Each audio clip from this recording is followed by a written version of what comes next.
What is the slope of the line in the table? So we need to recall our slope formula, which is m equals y2 minus y1 divided by x2 minus x1. So we can take these 2 points right here and take 6 minus 4 divided by 8 minus 3. And that corresponds to points 8 and 6 and 3 and 4. So therefore, our slope will be 2/5. So my answer is my slope, which is equal to m, 2/5. The next problem, which of the following represents the same linear function shown on the equation y equals 4x plus 2? Well, we can take a look at each of these different situations and figure this out. A, we can determine what the slope is by subtracting, taking our 2 points and figuring out what the slope is like we did in our previous problem number 1. So if we take 43 minus 42 and 11 minus 10. So here you get the slope will be 1. All right, well, the slope over here is 4, so that's not going to work out. Then if you look at our graph here, we have a y-intercept of 2 and a y-intercept of 3. That's not going to work. And if we look at the online store charges $2 per item, that's going to be 2 times x, if I'm going to put it in a slope-intercept form, and a shipping and handling fee of $4. So they're adding on the $4. Let's see if that's going to match my equation up here, my linear function. Oops, nope, it's backwards, not working. It would be $4 per item and $2 for shipping fees. So C is not going to work. So we better hope this is going to be a match. So let's check it out. So we're going to take 30 minus 26, and then we're going to divide it by 7 minus 6. So that's going to be 4 divided by 1, and that's going to give us 4, and that's going to represent our slope. All I did, I took these 2 points right here to figure out my slope. Well, the slope matches, and so we also can check to make sure that the y-intercept goes through 2 on our Desmos calculator. Handy, yes. So we have 4 different functional representations of the same function, which are represented below. And we're supposed to figure out which one doesn't belong. So let's take a look here at the first one. And this is going to be our domain. And this is our range right there. So let's look at each of the other answers and compare. So if we take a look at 2, our domain, 1 and 3, that matches our first one. And then if we look at our range here, the y, -8, y, 4, and 12, that works. So these 2 belong. Next, let's take a look at C and D to see if we see something that may not belong now that we know A and B are both functions and we know what our pattern's going to be.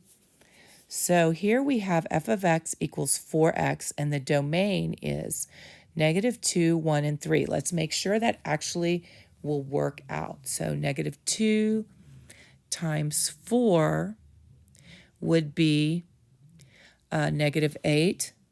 That would actually be Correct. 1 times negative 4 is 4. That is correct. 3 times 4 is 12. So we know this right here is correct.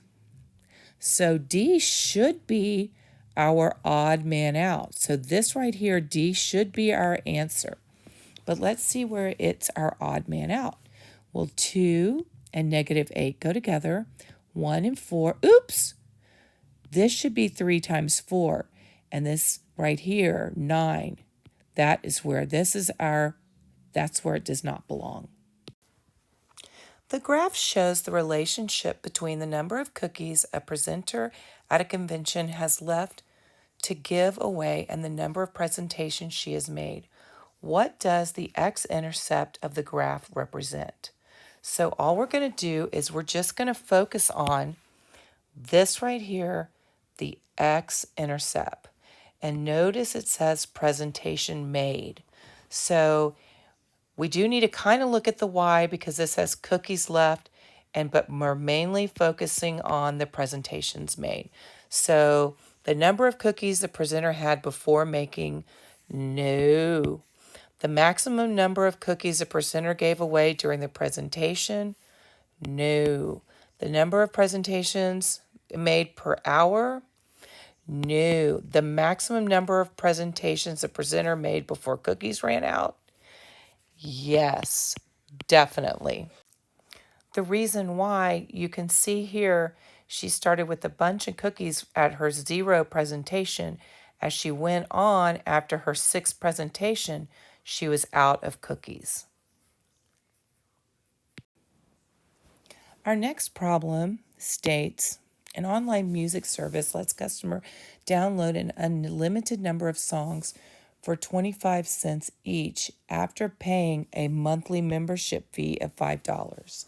The total amount of money a customer spends on music in dollars in a single month can be found using the function y equals 25 cents plus $5. What does the variable x represent in this function? Does it represent the total amount of money the customer spends on music each month? Well, no, because they also have to pay this $25 per song. Does it represent the number of songs the customer downloads each month? Probably. I mean, that's looking pretty good. That makes sense. The number of customers that use the music service, well, that's definitely no. The cost of downloading one song. Well, the reason I went on and didn't just automatically choose B was to show the difference between why it's not just downloading one song is because they have to pay this membership fee each month. So therefore, it includes the number of songs the customer downloads each month, not just how many songs they're downloading. So the answer to this one would be B. B. In order to solve this problem, all you do, if y negative 4 comma y is a solution to the equation x minus 3y equals 5, what is the value of y? Well, if we know what x is, then we can solve for y. So all we have to do is plug little old negative 4 in there and solve for y. So let's go ahead and do that. Negative 4 minus 3y equals 5. So then all we're going to have to do is add 4 to each side, bring down my negative 3y plus 9. So then my y is going to equal negative 3.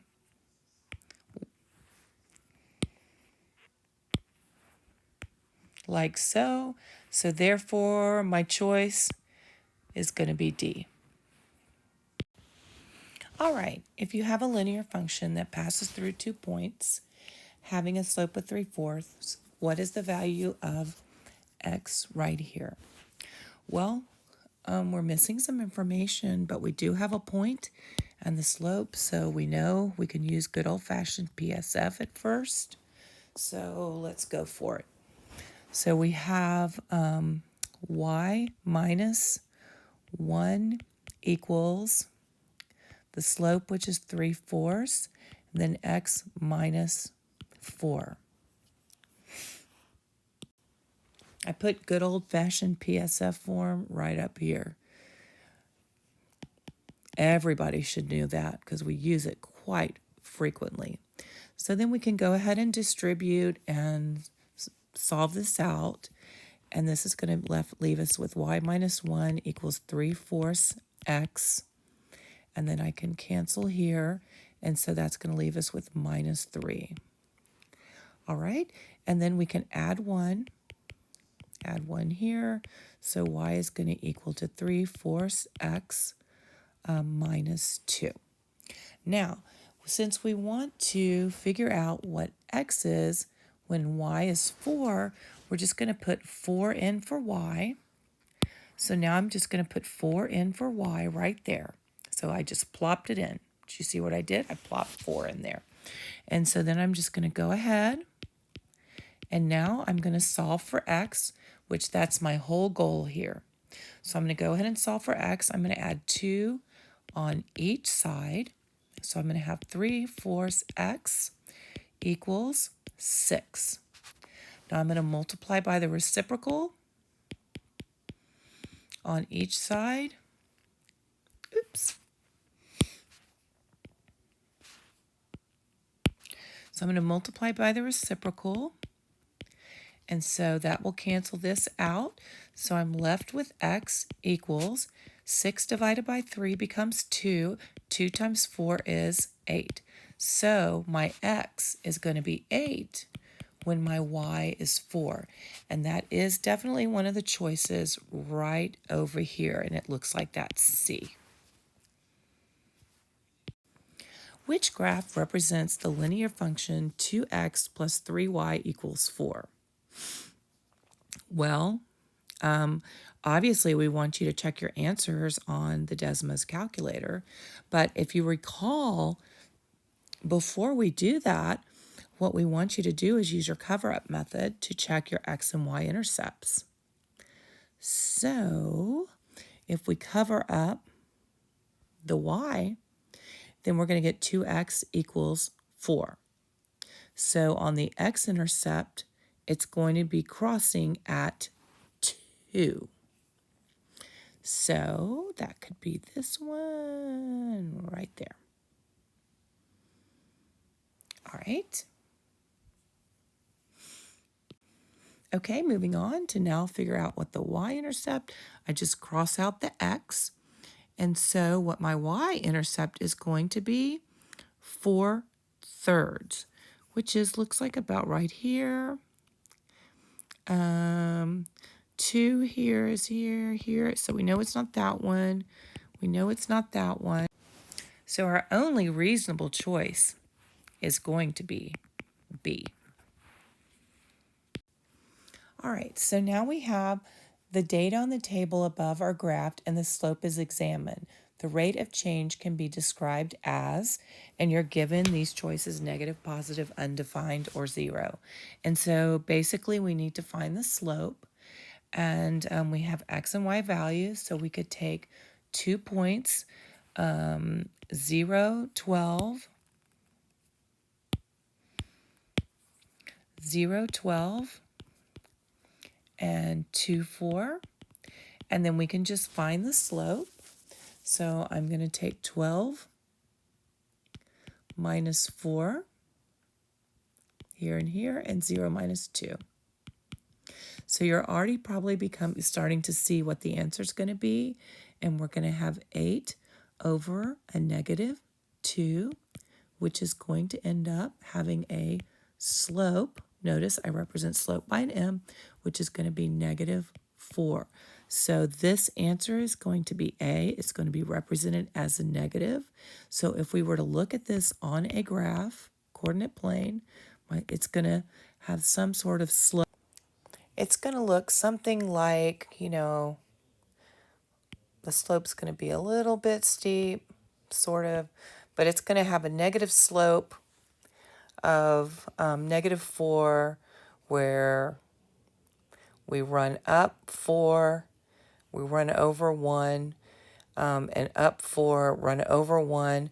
So this is going a downward trend, not upward, and then it's crossing the x-intercept somewhere up here at 12. So we can kind of get a little visual of it. This isn't the best graph, but you get the kind of the idea. Next, what are the equation and slope of the line on the grid, aka coordinate plane? So what we need to do is, let's take a look at see where it intersects this x-axis here. So it's intersecting at, it looks like 6. So this has nothing to do with the y, so we know it's going to be x equals 6, definitely not an inequality. So we know it's going to be x equals 6. And if we recall what we know about slope, this one is going to be undefined. We can't walk on it. We're not going up or down. It is definitely an undefined, which is J.